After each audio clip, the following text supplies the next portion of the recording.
Perkenalkan, nama saya Nelly Burumanurung dari kelas Akuntansi Keuangan Publik.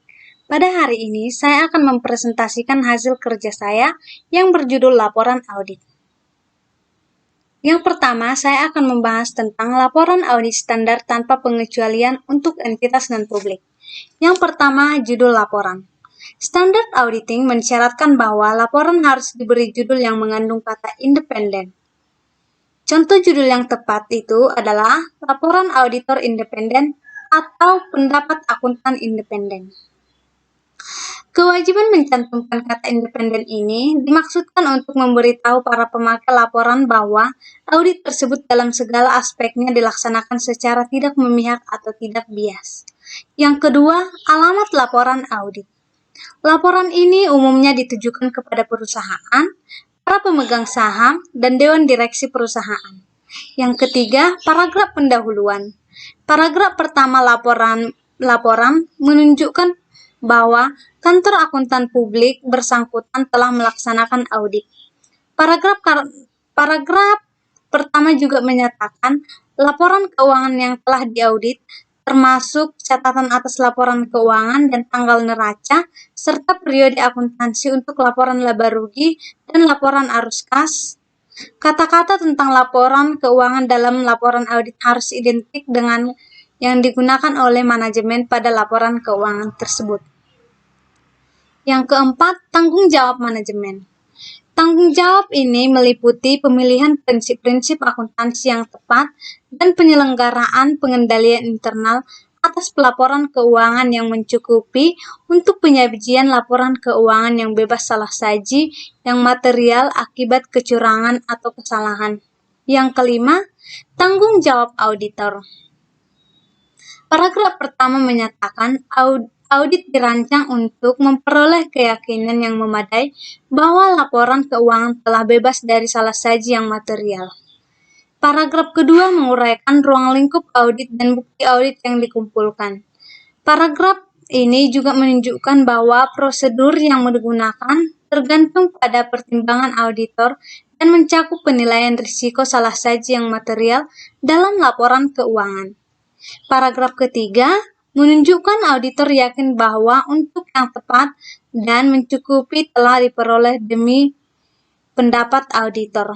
Yang keenam, paragraf pendapat. Paragraf terakhir dalam laporan audit standar menyatakan kesimpulan auditor berdasarkan hasil audit. Yang ketujuh, nama dan alamat KAP. Nama mengidentifikasi kantor akuntan publik atau praktisi yang melaksanakan audit. Kota dan negara bagian lokasi KAP juga harus dicantumkan. Yang kedelapan, tanggal laporan audit. Tanggal yang tepat untuk dicantumkan pada laporan audit adalah ketika auditor menyelesaikan prosedur audit di lokasi pemeriksaan. Tanggung jawab ini merupakan hal yang penting bagi para pemakai laporan karena menunjukkan hasil hari terakhir dari tanggung jawab auditor untuk mereview peristiwa-peristiwa penting yang terjadi setelah tanggal laporan keuangan.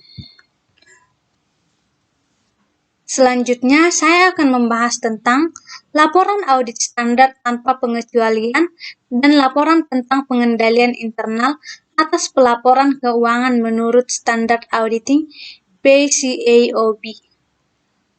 Laporan audit standar tanpa pengecualian untuk perusahaan publik ini meliputi 3 paragraf. Yang pertama itu ada paragraf pertama. Paragraf pertama ini adalah paragraf pendahuluan dan menunjukkan bahwa audit telah dilaksanakan serta laporan keuangan telah diaudit. Paragraf pendahuluan juga menunjukkan bahwa laporan keuangan merupakan tanggung jawab manajemen dan tanggung jawab auditor adalah menyatakan pendapat tentang laporan keuangan. Yang kedua, paragraf kedua. Paragraf kedua ini serupa dengan paragraf ruang lingkup. Menunjukkan bahwa audit dirancang untuk memberikan kepastian yang layak bahwa laporan keuangan telah bebas dari salah saji yang material. Paragraf ruang lingkup ini menyatakan bahwa audit telah dilakukan atas dasar pengujian. Yang ketiga, paragraf ketiga. Paragraf ketiga ini merupakan paragraf pendapat. jika auditor juga mengeluarkan laporan terpisah tentang pengendalian internal atas laporan keuangan, paragraf keempat juga akan mengikuti paragraf pendapat yang disebut laporan audit tentang pengendalian internal. Selanjutnya, laporan audit wajar tanpa pengecualian dengan paragraf penjelasan atau modifikasi kata-kata. Penyebab penambahan paragraf penjelasan atau modifikasi kata-kata pada laporan wajar tanpa pengecualian standar baik menurut Auditing AICPA atau maupun PCAOB. Yang pertama, tidak adanya aplikasi yang konsisten dari prinsip-prinsip akuntansi yang berlaku umum. Yang kedua, keraguan yang substansial mengenai going concern. Yang ketiga, auditor setuju dengan penyimpangan dari prinsip akuntansi yang dirumuskan. Yang keempat, penekanan pada suatu hal atau masalah lain. Yang kelima, laporan yang melibatkan auditor lain. Contoh perubahan yang mempengaruhi konsistensi dan memerlukan paragraf penjelasan jika perubahan tersebut bersifat material. Yang pertama itu ada perubahan prinsip akuntansi, seperti perubahan metode penilaian persediaan dari LIPO atau yang sering disebut dengan first in first out menjadi LIPO atau last in first out. Yang kedua, perubahan entitas pelaporan, seperti penambahan perusahaan baru dalam laporan keuangan gabungan. Yang ketiga, koreksi kesalahan yang melibatkan prinsip-prinsip akuntansi, yaitu dengan mengubah prinsip akuntansi yang berlaku umum menjadi prinsip akuntansi yang berlaku umum, termasuk koreksi kesalahan yang diakibatkannya. Contoh informasi penjelas di mana auditor dapat melaporkannya sebagai penekan pada suatu masalah. Yang pertama ada transaksi dengan pihak terkait yang bernilai besar.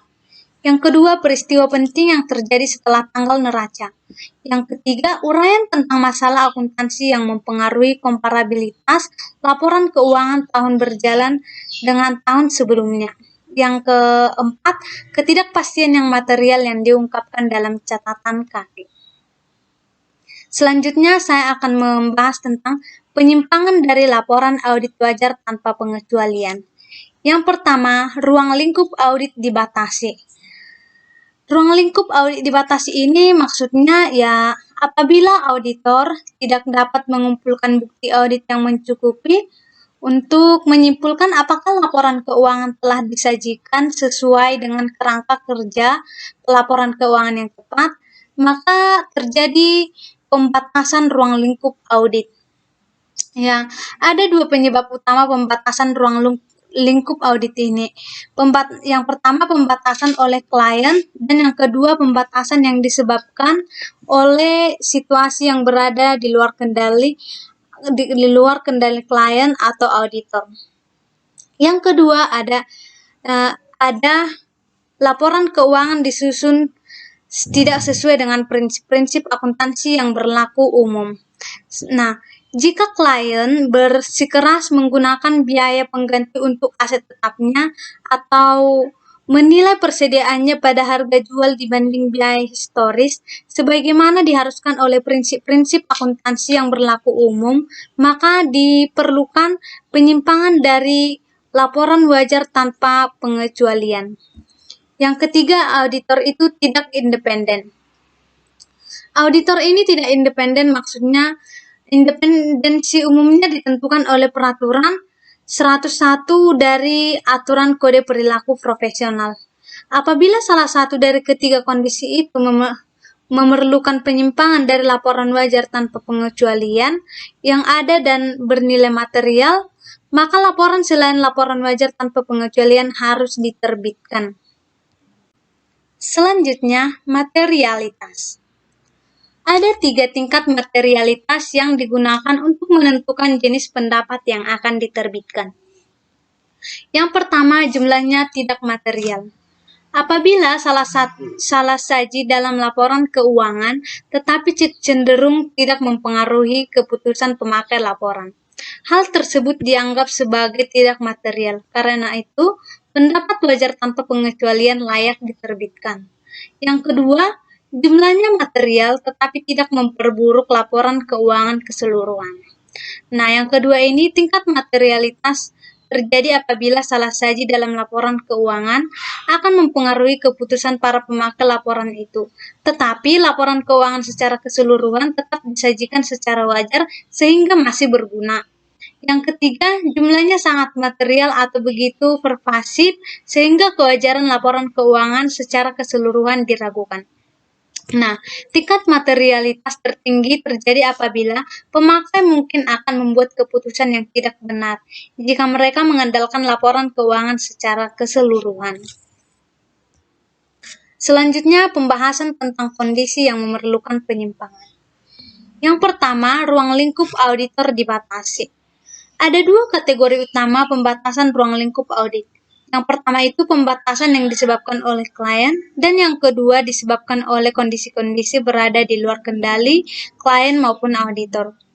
Kedua jenis pembatasan ruang lingkup tersebut memiliki pengaruh yang sama terhadap laporan auditor. Tetapi interpretasi materialitasnya mungkin berbeda. Yang kedua, laporan tidak sesuai dengan GAAP. Apabila auditor mengetahui bahwa laporan keuangan dapat menyesatkan karena tidak disiapkan sesuai dengan GAAP dan klien tidak mampu atau tidak bersedia mengoreksi salah saji itu, ia harus menerbitkan pendapat wajar dengan pengecualian atau pendapat yang tidak wajar, tergantung pada materialitas pos yang dipertanyakan.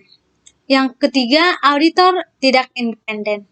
Jika auditor tidak dapat memenuhi persyaratan independensi yang dinyatakan dalam kode perilaku profesional, maka penolakan memberikan pendapat harus dilakukan walaupun semua prosedur audit yang dianggap perlu dalam situasi tersebut telah dilaksanakan. Yang terakhir adalah proses pengambilan keputusan auditor untuk laporan audit. Yang pertama itu menentukan apakah ada kondisi yang memerlukan penyimpangan dari laporan wajar tanpa pengecualian standar. Nah, para auditor mengidentifikasi kondisi-kondisi tersebut ketika mereka melaksanakan audit dan mencantumkan informasi tentang kondisi itu dalam file audit sebagai bahan diskusi guna pelaporan audit. Jika kondisi-kondisi tersebut tidak ada, yang terjadi pada sebagian besar penugasan audit, auditor akan menerbitkan laporan audit wajar tanpa pengecualian standar. Yang kedua, memutuskan materialitas untuk setiap kondisi. Yang kedua ini, apabila ada kondisi yang memerlukan penyimpangan dari pendapat wajar tanpa pengecualian standar, auditor mengevaluasi pengaruh potensialnya terhadap laporan keuangan. Yang ketiga, memutuskan jenis laporan audit yang tepat untuk kondisi tertentu berdasarkan tingkat materialitas. Setelah membuat dua keputusan pertama, maka mudah untuk memutuskan jenis pendapat yang tepat dengan menggunakan alat bantu pembuat keputusan. Yang keempat, menuliskan laporan audit. Sebagian besar kantor akuntan publik memiliki template komputer yang berisi kata-kata yang tepat untuk situasi yang berbeda guna membantu auditor menuliskan laporan audit. Selain itu, satu atau lebih partner dalam sebagian besar kantor akuntan publik juga memiliki keahlian khusus dalam menulis laporan keuangan. Sekian penjelasan saya. Jika ada kata-kata salah, saya mohon maaf. Terima kasih.